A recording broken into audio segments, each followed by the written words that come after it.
Hello again. Thank you for attending this presentation. So let's talk about creating Oxygen frameworks. What does this actually mean? Well, by default, Oxygen offers extended support for a number of XML vocabularies, like George said, for example, DITA or DOBOK. But with a little bit of work, you can do wonders for any type of XML vocabulary. And this is what I will demonstrate in the next 30 or 40 minutes.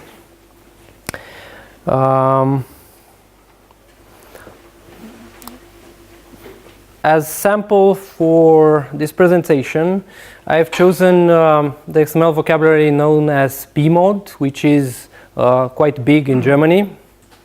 Some of you have already heard of it. And let's see how it compares when you open in Oxygen a DITA document and such a P-mode document.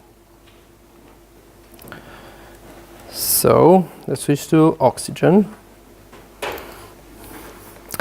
So this is a DITA topic, and when you open it inside the text page, you have validation when automatic or on request. If you click this button on the toolbar, you see I have a warning here. It says something about the key definition.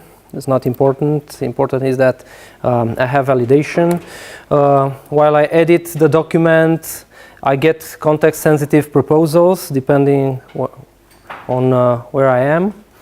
I can switch to author mode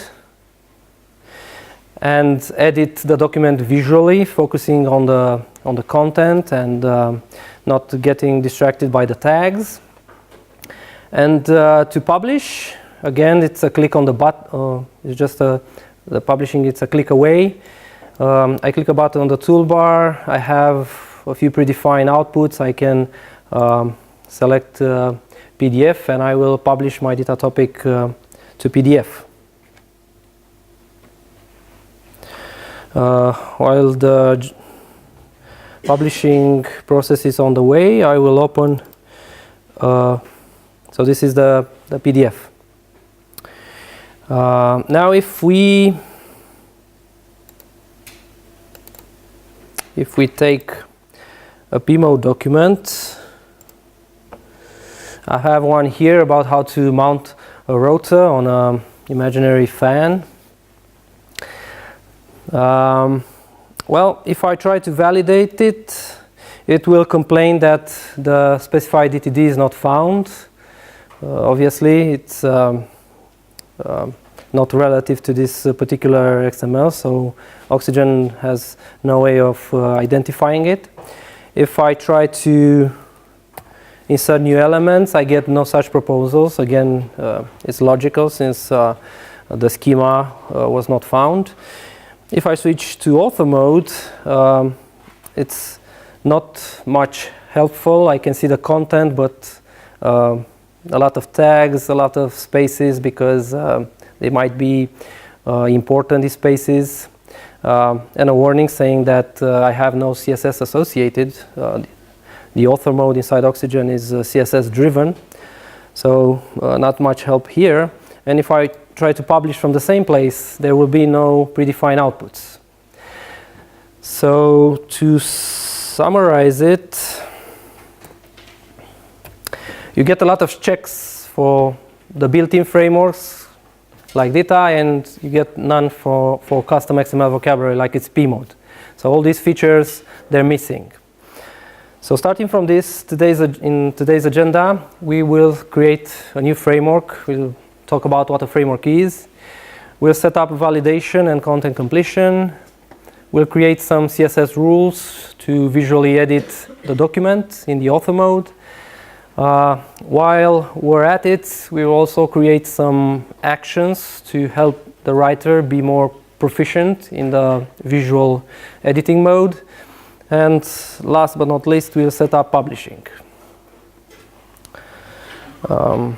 Right. So first of all, the framework concept. Basically, the framework is just a configuration file, the framework file. together with various resources like the CSS files for visual editing or the schemas needed to validate the documents. Maybe some custom Java code to enhance the support.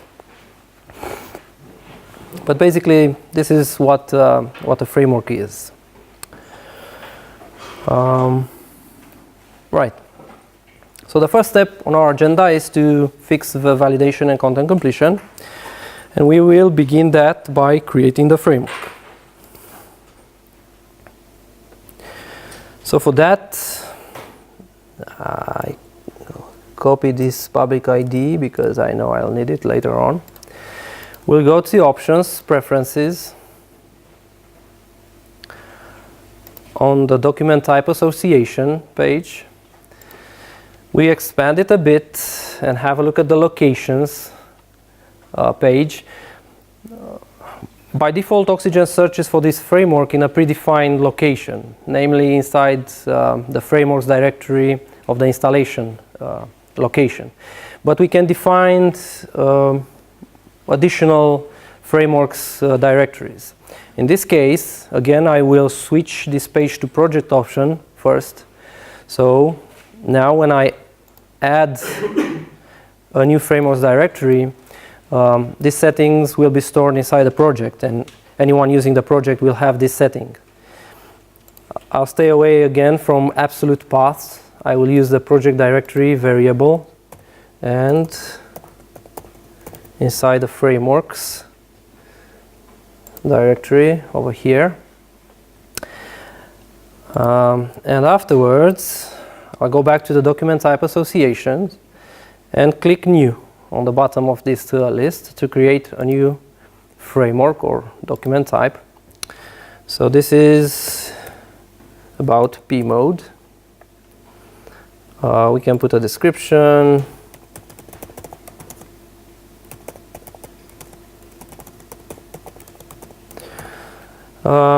Very important, I will set the storage to external, which means this configuration file that I've told you about will be saved on the file system. Again, I want to save it inside the project directory, so I will be able to share it. So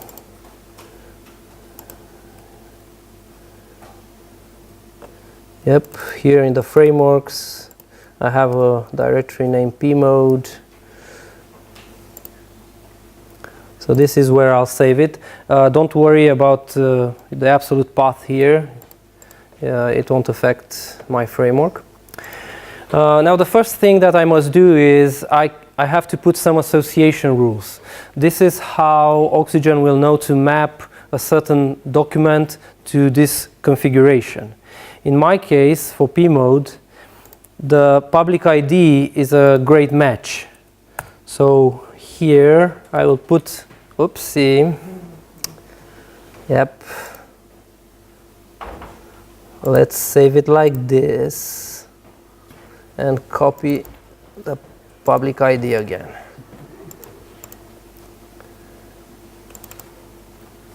So pmode, association rules, so the public ID.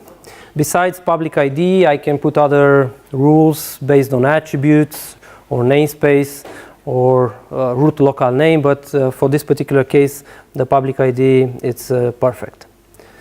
So we create this association. And now if we return to the document, not much has changed, but if we present this particular view, the properties view, you should note that now there's an entry here. So the document type, the detected document type, is the document type that I've just created. So that's how you know that your association works. The validation still doesn't work, but we're about to fix it using a catalog file. So the DTDs are already copied inside my framework directory, this pmode directory. So all I need now is to copy this catalog file we can open it. So a catalog file basically maps various things to the actual location of the resources. In this case, it's mapping my public ID to the actual location of the DTD, which is relative to the catalog file. So now I have the catalog in the framework directory. So I will go again in the document type edit dialog. There's a catalogs tab here, and I will add a new entry. Again, I want to keep this framework shareable, so I will not use absolute path. Instead, I will try to find an editor variable that fits. And in this case, I can use the $framework variable, which expands to the directory where this framework is located. And this is where my catalog file resides. So we've put a catalog. I think we should be good. So if I validate, now it's here on the bottom, it says validation successful. You're paying attention. I did that on purpose. Actually, okay, still validation successful. Validation is working. And if I invoke content completion, now I get context sensitive proposals, the item element inside the list. So just like that, we fixed the validation and content completion. Let's see what's next on our list. The visual editing. The visual editing in Oxygen is CSS driven. This means that you write CSS rules that match on specific elements, like on a paragraph, and then you control the layout and styling through CSS properties. For example, a paragraph should be a block, it should have a certain margin, certain color, and so on. Now, a challenge that we face during this presentation and also in the real life is that, especially now, we don't have time to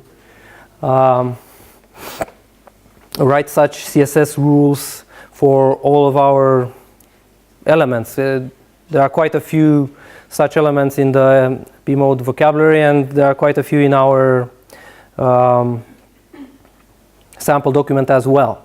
So what we can do to speed things up is to get some help from less.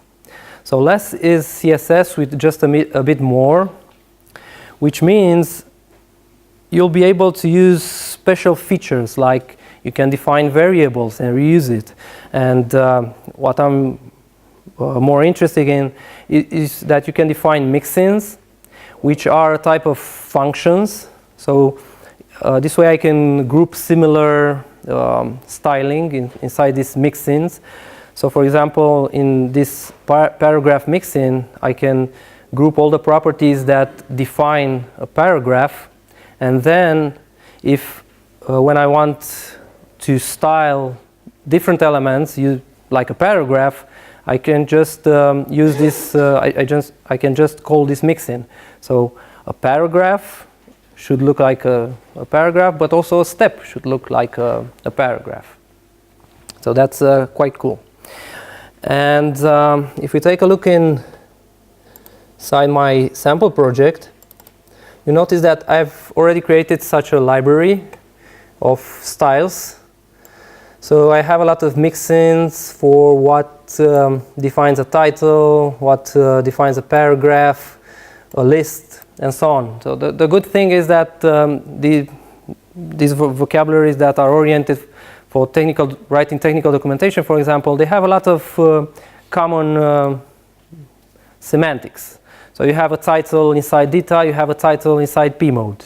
You have procedures in both, you have lists, and so on. So I've extracted some styles from the CSSs that we use for DITA, and I've put them inside this library file. So now let's see how we can use it. So first of all, inside my framework, I will create a new CSS file. Actually, it's going to be a less file.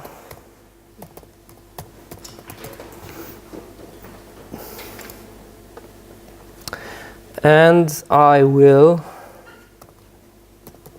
import this library.less.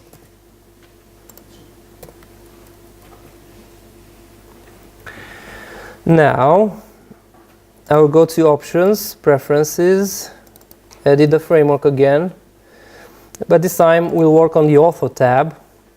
The CSS subtab is the one we need to add a new entry in. So I click the plus button on the bottom of the table.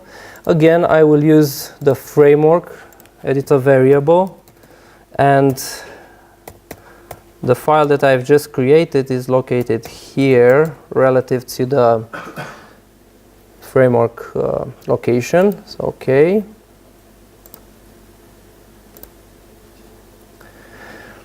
Now if we go to our P mode document and we switch it to author mode, it's not much helpful, I agree. But we haven't written any rules or oriented on P mode yet. So let's activate the full tags mode to see what elements we have. So for example, we have here a heading, which is a sort of a title. Let's put this to,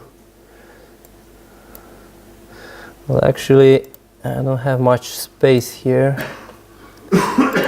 But still, let's try working side by side so you can see how things evolve. So the heading is sort of like a title, so I will call the title mix-in. And now it's beginning to look different, a bit different. We have a lot of paragraphs, so if we say that a paragraph element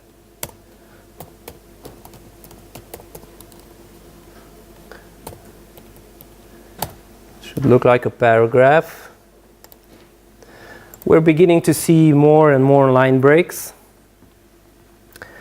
Let's see what else we have here. A prerequisite element, things that you need to do to have before starting on mounting the router.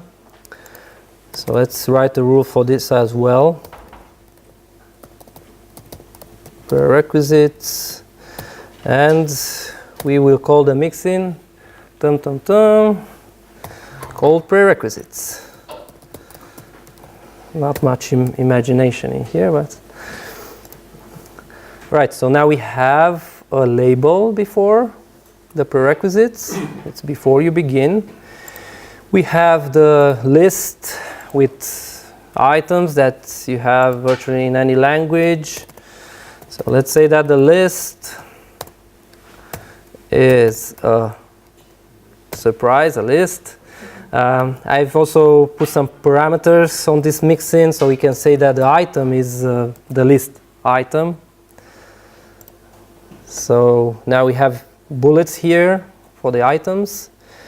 The task body is sort of like a procedure. It has a number of actions followed by a result. So I've created a mix-in that is called procedure. So the task body, it's like a procedure. So it has two parameters, and you can see that if we take a look inside the library. So the first is the action, the step that should be performed. This is the action element. And the second one is which one is the result. It's the result element. They all have semantics. And if we switch to XML, I think we can hide the tags now because it's starting to look better and better, and all those tags, they're just interfering. So let's see. So the first step, to slide the rear safety grill. The second, here are the results. What What else do we have here? So we have some images that are not rendered yet.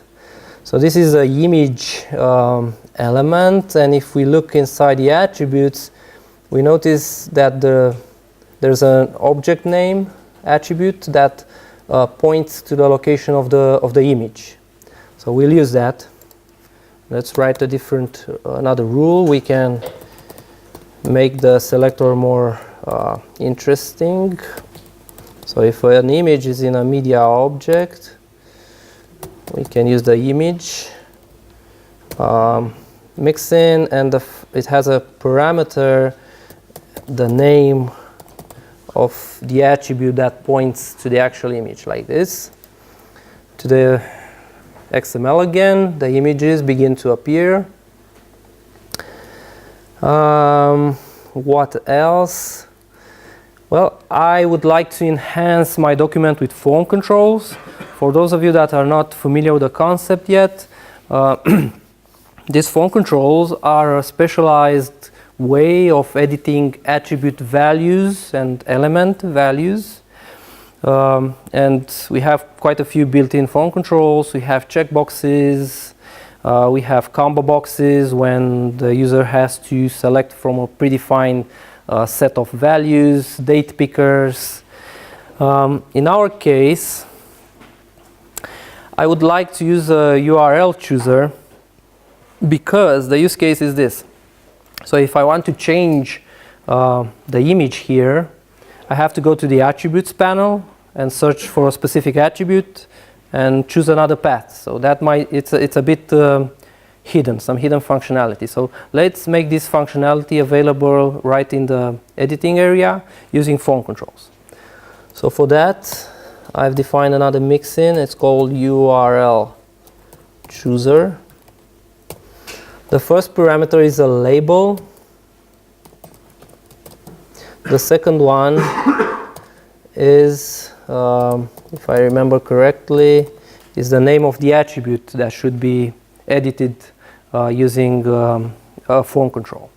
Now if we switch to the XML document, you won't see it right away because I've considered it to be an action that you perform rarely. So instead of seeing the URL chooser, you see this edit action here, and if you click it, then you see the URL chooser, and you can browse and choose a different image. And afterwards, you can hide it. So it's a bit of progressive disclosure. But let's put our fan image back. So we've put form controls as well. One more thing. I have another PMO document here that contains technical data, and this technical data is in a table. This is one of the cases where Oxygen author mode is quite helpful. If you see editing an XML table inside the text mode, it's quite difficult, but if you would see it in a table layout, it would be much easier. But right now we don't have, it doesn't look like a table. Luckily, the table model inside P mode is the calls table model. So we have this T group and rows, the same table model available in DITA. So I've extracted another mixin for tables.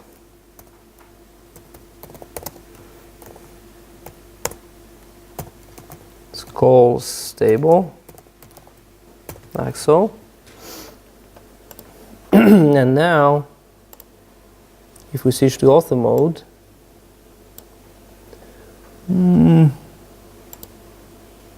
oops, it's beginning to look like a table. It's actually looking like a table. And I can do table things like selecting multiple cells and copy them and pasting them, or I see that I don't have table specifications. Oxygen will insert them automatically for me, and now I can resize columns and so on. So it's starting to look it started working really quickly. Let's see what's next on the agenda. So we fixed the visual editing. Now let's create some author actions. For example, some actions to insert new list items. So let's see. So here we have our list. If we look inside the DITA topic again, we notice that on the toolbar here we have actions to insert a list, to insert a new list item. So it's quite intuitive to insert new items in a list. So let's have something similar for our pmode framework. If we are in a list, let's have an action here that will insert a new list item. So let's go to options, preferences. We edit the pmode document type. This time we go to the actions tab and let's create a new one. So an author action is just a configuration. We give it an ID, insert item. The name is not important because we will put an icon here, and if I'm not making a typo, you should be able to reference a built-in icon from Oxygen, this one. The activation expat controls in which context our action will be active. In this case, let's make it if ancestor, it's actually an expat, or self, it's item. So if I'm inside an existing item. Next, we have to choose the operation.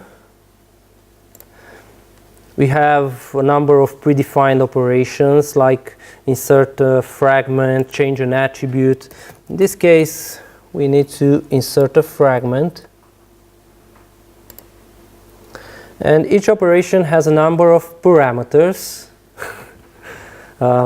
They might look a bit overwhelming, but let's have a look at them. The first one is the fragment. So I want to insert an item, and I think it has it should have a paragraph in it because that's required in pmode, like so. Then where this fragment should be inserted, well, it should be inserted after the current item. So I'm inside an existing item, and I should insert a new one after this current inserted item. So this is all I have to set. So let's OK. Next, I will select the toolbar tab, and I will add this action on the toolbar. And finally, I should be able to return to Oxygen. We have the action here. So if I'm inside an item, it's active, and I can click it, and it will insert a new list item. If I'm somewhere else, like in a title, it will be disabled. It's not configured for this. Another thing that I would like this action to do is I would like it to work while I'm inside this procedure as well. But this time it should insert an action with a step in it. Back to the framework configuration dialog. We edit the action again, and we will insert a new operation mode, we call it. So it's another context. We can we click here plus on the button, on the bottom, and we get a new operation mode. And this time we can say that if the ancestor or self is an action, thanks, then again we use insert fragment operation,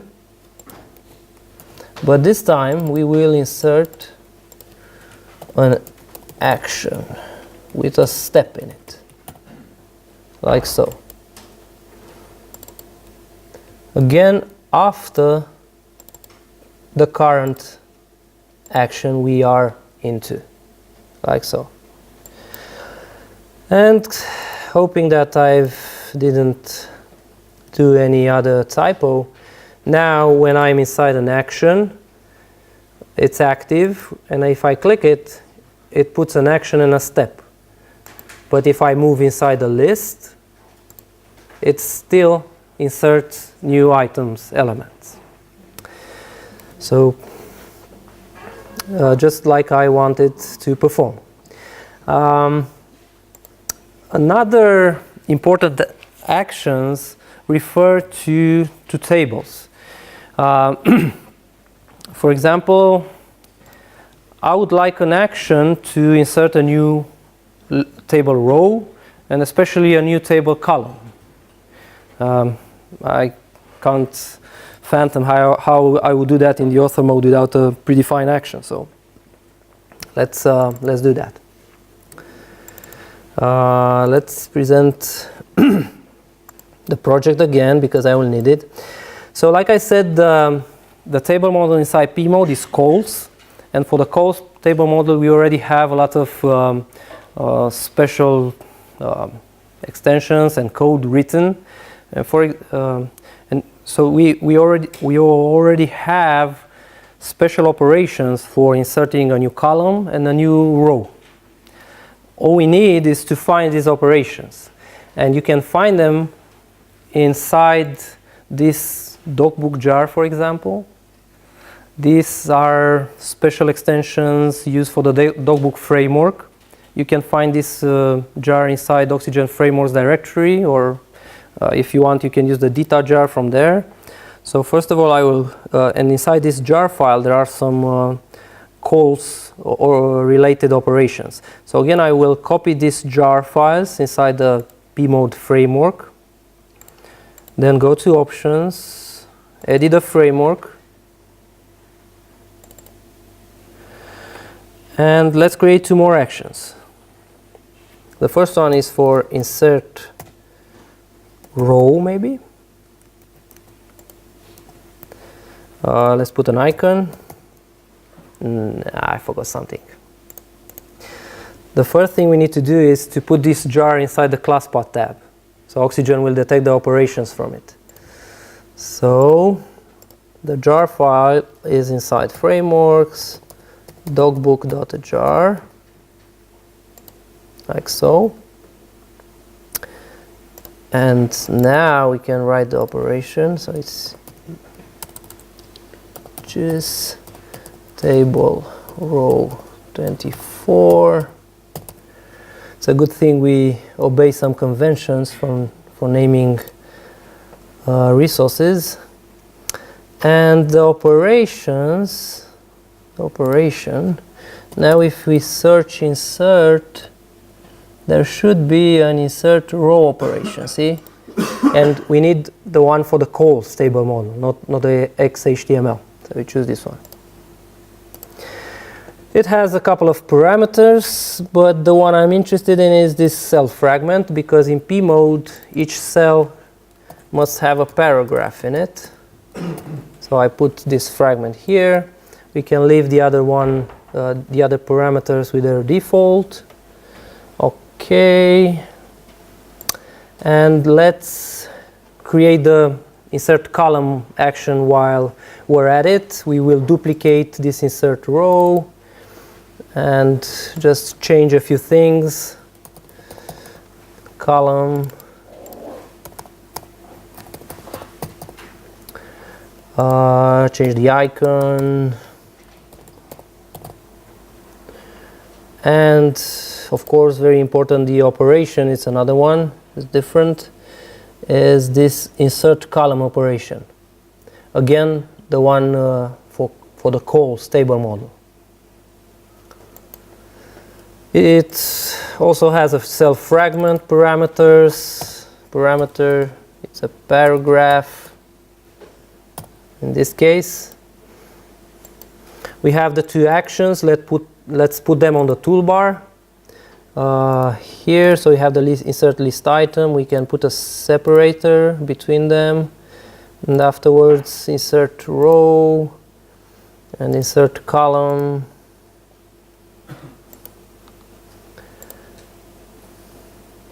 Right. So here they are on the toolbar. So first of all, insert row, finger crossed. Whew. I had no second thoughts about it not working. And insert column. Let's insert a new column as well. So we have a column as well. So pretty awesome, if I can say so myself. So I think we're done with the visual editing part. Next, let's talk a bit about publishing. For those of you that are not familiar with the transformation scenario in Oxygen, the transformation scenario is basically just a configuration for transforming an XML document into something else. It could have some XSLTs that it applies, or some ANT scripts to execute, or maybe an XQuery, who knows. Or an XProc. Again, I'm forgetting at what conference I am. Okay. But unfortunately for P-mode, I wasn't able to find some style sheets. Thank you for the resources, Magda. The samples and the schemas were great. Some style sheets would have helped, but with this community, I suppose we can write some XSLFO on the fly and generate some PDF. Anyone up to the challenge? I'm not. But luckily, we can also generate PDF through CSS. And Oxygen PDF Chemistry, it's one of the engines that can do that. And again, what's great is that we've already created the CSS to render the P-mode document inside Oxygen's author mode. So let's just use this CSS to obtain the PDF. Let's see how that works. So I won't configure the transformation scenario from here on the toolbar, because I want it to be distributed together with the framework. So instead, again, I will go and edit the framework, and it also has a transformation tab. And in it, I will create an XML to PDF transformation with CSS. All I have to do is to select the CSS file, like, oops, it's a less file. It's P-mode PDF. We can mark it as the default, which means it will be the one generated by executed by default. When you press this apply transformation scenario, you see on the tooltip it says it will run the P-mode PDF. If you have more of them, they will appear here, and you can select which one to execute. But let's apply it. It runs in the background. And we get the PDF. Not bad for how quick it was to generate it. It looks a bit different than what I see in the visual editing mode. It has these ugly yellow headers here, because I've actually hidden in my library file some CSS rules intended for the print media. But that's an idea on how you can have the same CSS rules and maybe tweak them with some special ones for the print media to control if the PDF should look a bit different than how the document looks inside Oxygen's author mode. And with that, thank you for watching this. If you have any questions, ask now or forever. Or applause. Thank you. I didn't know you could use less instead of CSS. Yes. Yes, you can. How about SAS? Not yet, but we have quite a few number of requests for SAS as well. So I'll put your +1 for it. Sorry, +100.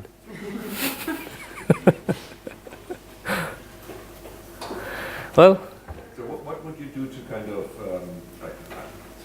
move this? This is now on my computer. How do I move the framework most efficiently? So, or maybe even maintain it centrally, so that all users kind of can subscribe to it. Well, there are a number of, yeah, it was something about it. I moved too quickly, maybe. So there are multiple possibilities. What I did in this presentation, I've chosen to put the framework directory inside my project. And when I'm sharing the project with the team members, maybe the project sits on a versioning control system, then they'll have this framework as well. If you're not using projects, Oxygen projects, then you can pack this framework as an add-on. The add-on is basically just a package, and afterwards the users will go here to help install new add-ons, and you give them a location somewhere on a server, and then they'll see the framework. And I think we should have, actually these are plugins. Sorry, the TI framework is packed like that, yes. So they'll select it and install it, and when you release new versions, they'll get a pop-up to notify. We also distribute the TI together with Oxygen, but the TI community also develops the framework, and they may release, they may have different release cycles, so they may make available a new version of the framework before a new Oxygen release. Also, a plugin can come with its own framework, so that's also a possibility. But the putting it in the project and having the project in a central place is kind of the easiest thing. Yeah. You can also repackage basically Oxygen with the predefined set of framework and push that to an enterprise environment, for instance. Yeah. On the machine.